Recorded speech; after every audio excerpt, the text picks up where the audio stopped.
So how many players are in this raid? 12. It's a 12-man raid. All of our raids in DDO are 12-player raids. And in addition to the 2 raids in this adventure pack, we also have a large wilderness area, which is the manufactory itself, as you wander through the different floors of the manufactory, and 3 quests that support either solo players all the way to 6 players, just like our standard quests. I'm going to cheat real quick over here and kill this ambush. Hello. And then proceed onward. Also, the new wilderness area that is in the manufactory has a couple neat things about it that set it apart from other wilderness areas. It has a set of voice journals that the players are going to find at different explorer points, kind of like what you've seen in BioShock or some other games, where you'll hear different characters kind of give their perspective on the events that have unfolded and led us to this point. And then also another important thing about that wilderness area is that it has new technology to scale, so that whether you're a solo player or a 12-player party, it'll change the number of enemies in that zone, so that it's not either impossible when you're by yourself, nor is it a joke when you're with 12 players and trying to reach these 2 raids, because you're going to be doing that pretty often.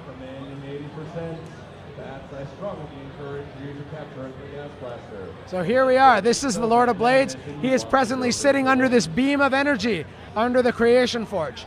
And the way this raid works is that beam of energy is buffing him. Every time he takes a hit of that beam of energy, he gets bigger and stronger. So don't let him get too many shots of that, because if he does, you're going to lose. You're not really going to be able to beat him. So what the players need to do is he's taking a shot now and getting more powerful, and then he's going to start the fight. So the players need to try and distract him, and also keep these 2 hounds. He's got his own little hounds here. Keep them away from him. And then, if they do that, other players in the party can try and take a jolt of energy from the Creation Forge in the middle, and then they'll get this mega buff that buffs all their abilities and their spells, and will let them be very powerful. And we've built this so that not just one player is doing it at any moment in time. We want 2 or 3 players to do it at various points in time, and I won't spoil the end of the raid for you or kill him, but that's basically the trick of it, is managing the logistics of that with the Lord of Blades himself. If you do manage to beat him and you're a Warforged who worships him, he sort of has a special message for you, because as the fight progresses, the players will come to understand, and so will he, that the Creation Forge is actually putting him under Quarry control. And the Quarry are an evil race with their own agenda, and when you finally defeat him and stop his scheme, he'll say, I understand now what you were doing. I know why you fought me. It's okay. We're still cool, kind of thing. Okay, so I'm going to walk through the early parts of this raid to try and get you to the boss room real fast. Again, I'm cheating. These are his lobotomized Warforged that he's now controlling. Tovin, our Master Artificer.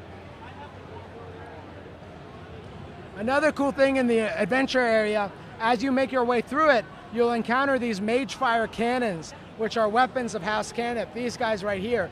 If you have a party that includes a raid and an artificer, and you play it properly, the artificer or the rogue will be able to reprogram those to work for your team. So that's kind of a fun thing you can do throughout the whole content pack. So what was the hardest thing of bringing a new class into an established game like DDO on your end? We've done this a few times, and it's always difficult to balance it at all the different levels of the game, right? And to understand what role they might play, where they might be underpowered or overpowered at various levels of the game. In fact, I wouldn't claim we got it perfect, even though I think they are really good. I know they're super fun at the low levels. We got that feedback really clearly from the players that right at level 1, you're rocking your repeating crossbow and mowing through enemies, and that's really fun. And with your pet, it's really a very different kind of gameplay than other classes in the game. So that's been a big success. And we're also trying to tune them so that they're not overpowered, but appropriately powered at the high levels and everywhere in between. So I think that's the hardest part. And you'll probably see us make some adjustments in the first patch or even in Update 12, which is coming just a couple months after Update 11. So will this follow the same format as before, where VIPs will get this as an option, and premium and free players will have to pay turbine points to access the new class?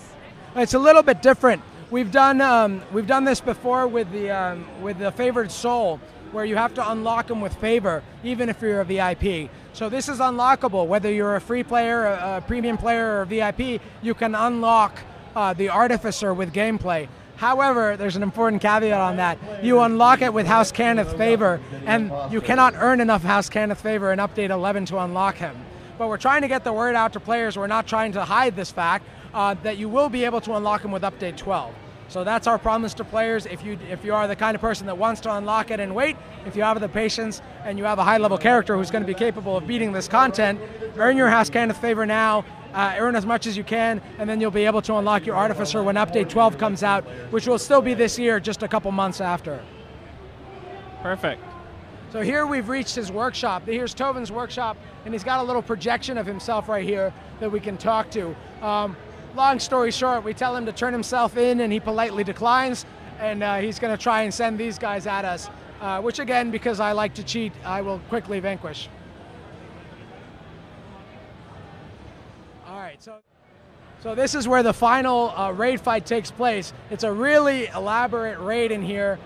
It's going to take a lot of good coordinated gameplay in order to do this. It's a little bit hard to demo it by myself, but I'm going to try and get through all the phases of the fight by cheating my way through it here. So this is Tovin de Cannith up here. Like all Artificers, he can create a orb of invulnerability around himself. So I can try and shoot him, but I can't hurt him at all, not while he's in his orb. So we need to find a way to get him to drop his guard, which he won't do at all in the early phases of this fight. So first things first, I need to kill several of his followers who are attacking us here.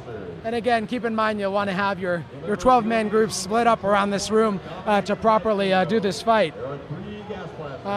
As we move our way through the various waves, he's going to add some new tricks up his sleeve that are some of the unique mechanics of this raid. That's good, so keep on defending. If they're red, that means the other team owns them, so you're going to want to capture that back. This is a tug-of-war game mode, so if one team is gaining points, that means the other team is losing points. All right, so we've killed the first wave, so he's going to basically up his game and throw some new, harder constructs at us.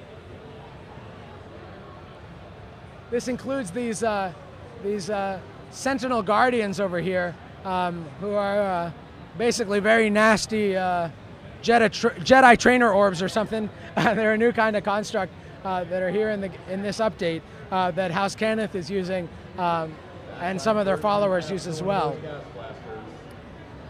Number 2 gas blasters still in flames by both teams.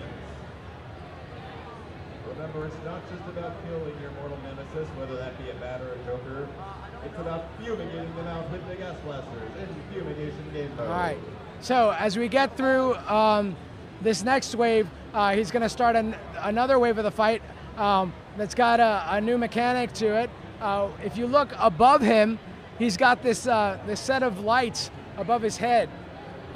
This set of lights is important for somebody to watch when we get to this phase of the fight, because this whole floor that we're standing on is essentially a big electric floor trap that he's going to light up, I guess, after I kill these guys. So that grid above his head will tell us where the electricity is going to be coming from. So you see it's going to start in the right-hand side of the room, get almost to the end, leave me a little safe spot, and then come in the opposite way. And so the players need to try and destroy these crystals while avoiding the floor traps that are going to be coming at us in that pattern. And that pattern will change as you proceed through the fight. So it's something that the players will need to watch carefully. And you can see that electricity coming our way. It's definitely nasty business, particularly on hard and elite. Even there, I'm taking 100 points of damage at a time. So it's pretty bad if you're only have 300 hit points like me.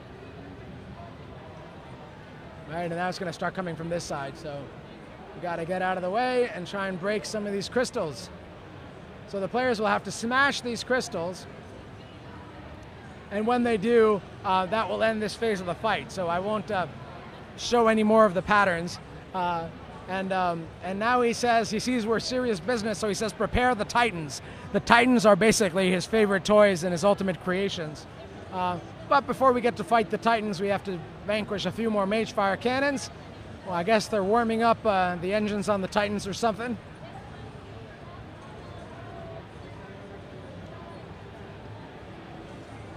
And now I'll give you a peek at these guys, who are the final challenge in this dungeon. The winning team of every match. Did I kill all the cannons?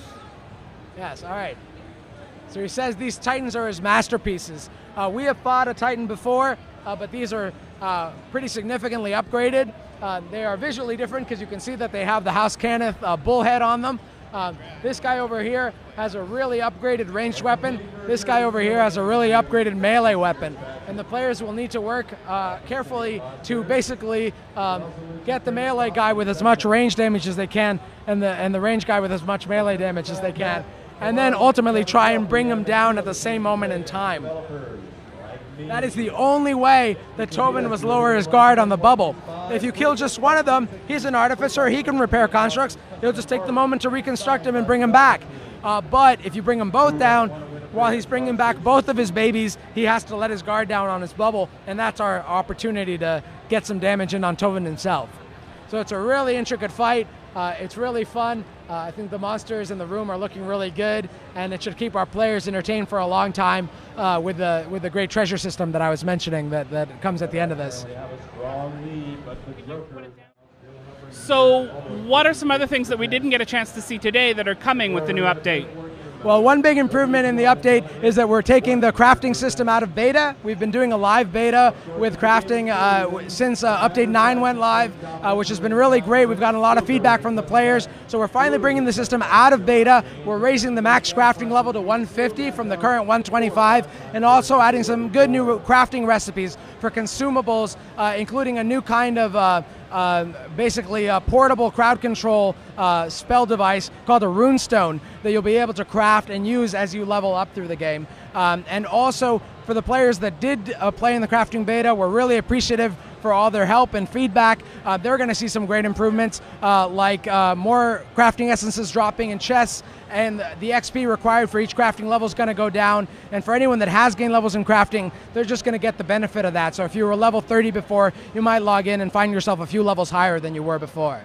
So now having the opportunity to play the game a lot more than some of us who don't get to play it every day, what's your favorite thing to do in this update? If you're going to log in and the day this update goes live, what's the first thing you're going to do? Without a doubt, I'd have to say rolling a new Artificer. That has got to be the best thing in the update for me. I've been playing up from level 1. I'm already up to like level 4 on Lamania, and of course I've played in dev builds locally a lot as well. So I would have to say the Artificer and the repeater crossbows and the pet are a great new mechanic for me. But there's also a lot of little improvements in the update that are quality of life things. Like for example, the Slayer boosts in the update now pause when you go into quests, which is a really important thing because I love the wilderness zones. I play them a lot, but often I would find myself running through a wilderness and then a friend would invite me to go play a quest and I'd have to say, no, I have to finish my last 15 minutes of my Slayer boost, which is a really kind of a bummer to have to do that. So now you'll never waste any of that Slayer boost again, so that's a great improvement. Another really great improvement if you're a caster is that now you can individually toggle the meta magic abilities to either be always on or always off on individual spells. That's a huge quality of life thing for the casters. They can really customize which spells they want to add that extra zing to versus which ones they don't want to waste the spell points doing so. So that's a really powerful thing that we've had players tell us, this basically gives me 20% more spell points. Thank you, Turbine. I love, there was a thread where a guy basically posted, I know this update is huge, but seriously, this is the only thing that matters to me. I think that's great. I play one of my main characters on live as a sorcerer, and she's really awesome, and she's an elemental savant with the new electric savant line, and I'm having a blast playing her, and she's almost a 20, so I'm really excited to do that with her. Awesome. Well, thank you very much for your time. It was great to see DDO, and can't wait to see the update go live. Thanks. My pleasure. Thanks for stopping by.